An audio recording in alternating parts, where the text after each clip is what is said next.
6 ফুটের ওপরও ডায়াস হয়েছে। আমাদের শহীদ পরিবারের যারা আসবে, শহীদ পরিবার থেকে যারা আসবে, সব শহীদ পরিবার আসবে, তাদের উপরে সামনের সারিতে বসানো হবে এবং তারপরে লিডারশিপ বসবে। যারা অন্য রাজ্য থেকে আসবেন, তারা অন্য রাজ্যের এমএলএরা, নেতারা আসবেন, তারা বলবেন। ওদের ছবি তো আপনারা দেখেছেন, যে ছবিতে জাতির জনক মহাত্মা গান্ধীর ছবি আছে, সেখানে কবিগুরু রবীন্দ্রনাথ ঠাকুরের ছবি আছে, নজরুল ইসলামের ছবি আছে, বাবা সাহেব আম্বেদকরের ছবি আছে। এই 4টে ছবি নিয়ে আমরা ছবি রেখেছি। আমন্ত্রিত করেছি এবং আশা করি সবাই আসবেন। শহীদ দিবসে শহীদদের তর্পণ, শহীদ স্মরণে আমাদের এই শহীদ দিবস পালন।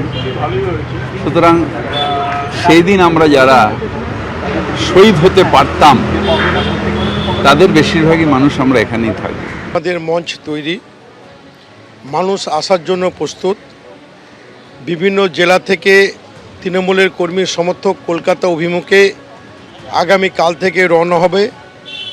শয়ে মানুষ কলকাতা অভিমুখে হচ্ছে। কত মানুষ গান্ধী মূর্তির পাদদেশে শহীদদের তর্পণ করবেন।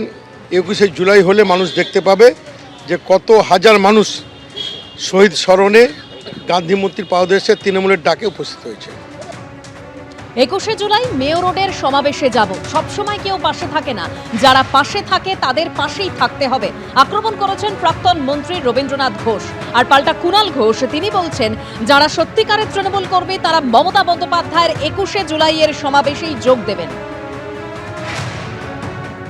আসল ঘটনাটাই ঘটেছে মেয়র রোডে। শহীদ যেখানে হয়েছে বামফ্রন্টের পুলিশের গুলিতে, সেই জায়গাটা ছিল মেয়র রোড। সুতরাং যেখানে যে স্পটটায় এই ঘটনা ঘটেছে সেদিন, সেই স্পটে যে প্রোগ্রামটা হচ্ছে মেয়র রোডে, আমরা কুচবিহারের যারা তৃণমূল কংগ্রেস কর্মী তারা সবাই মেয়র রোডে আমরা সেদিন যাব। তারামণ্ডলে মমতা বন্দ্যোপাধ্যায় থাকবেন।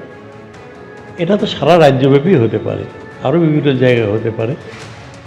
মেয়র রোডে যখন ঘটনাটা, স্মরণীয় ঘটনাটা, সুতরাং মেয়র রোডটাই আমরা বেছে নিয়েছি। কিন্তু মমতা ব্যানার্জির পাশেই দেখা গেছে আপনাকে প্রতিটা 21শে জুলাই প্রোগ্রামে। সব সময় তো আর পাশে কেউ থাকে না। আজকে যে পাশে আছে কালকে পাশে থাকে না।